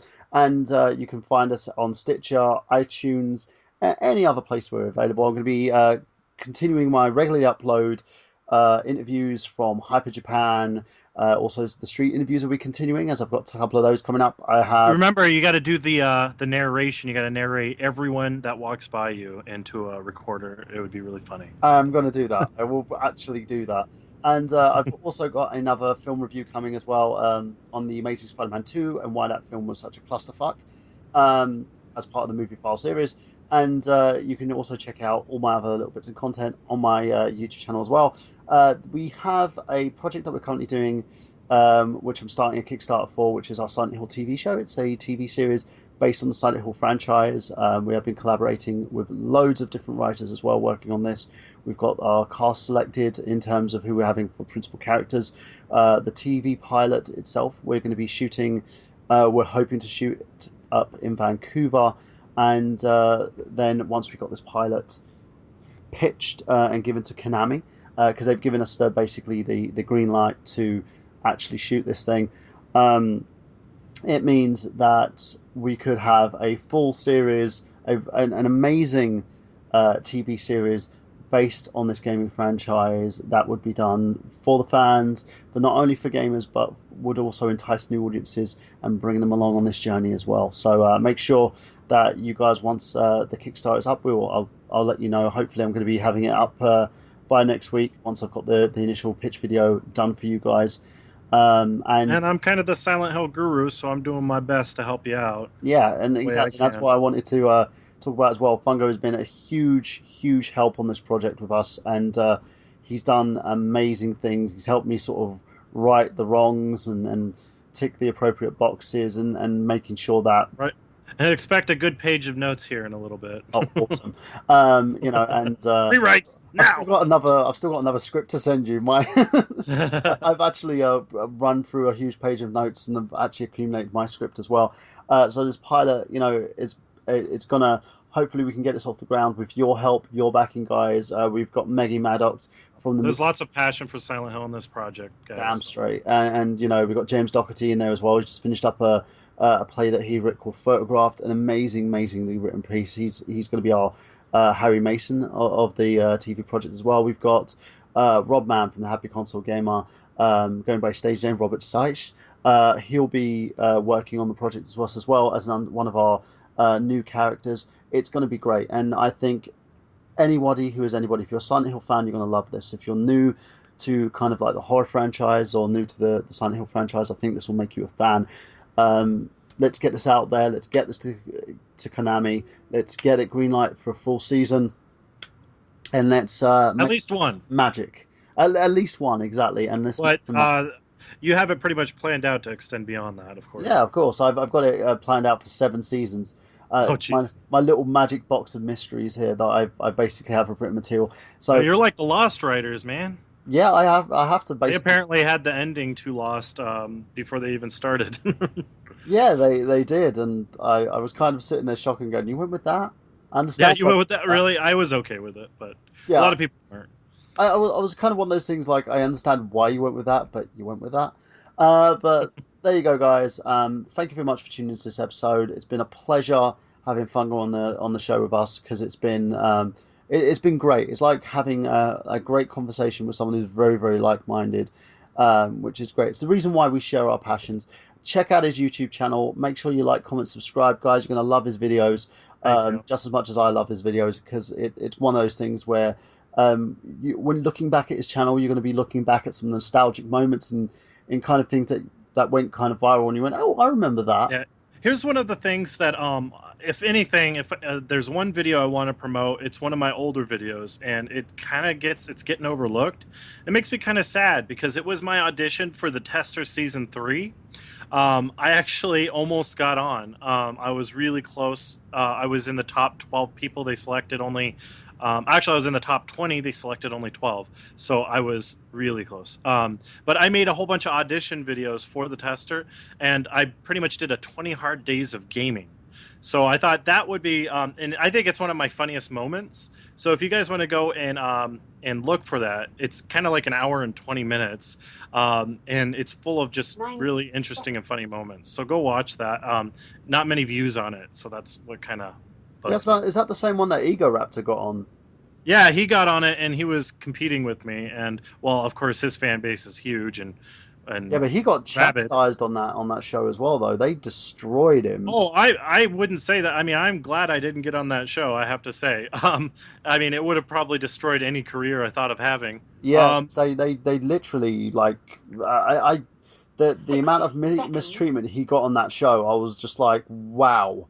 Yeah, he didn't do so well on that show, although I would have probably taken it a lot more seriously than he did. He wasn't really taking it very seriously, and he was probably doing that on purpose. Yeah.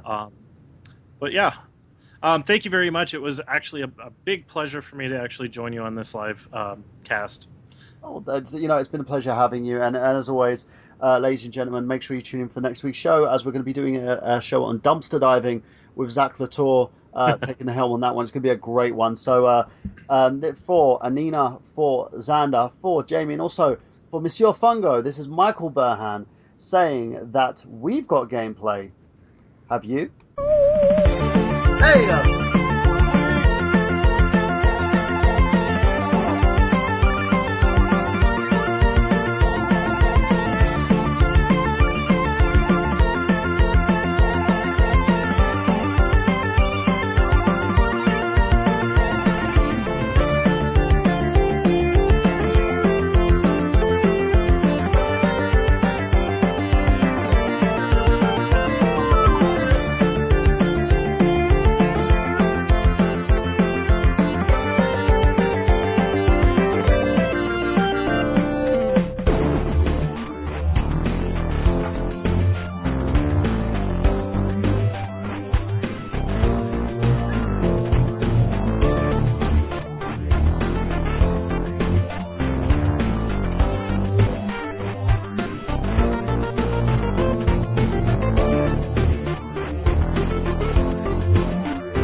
Betrayal! Betrayal!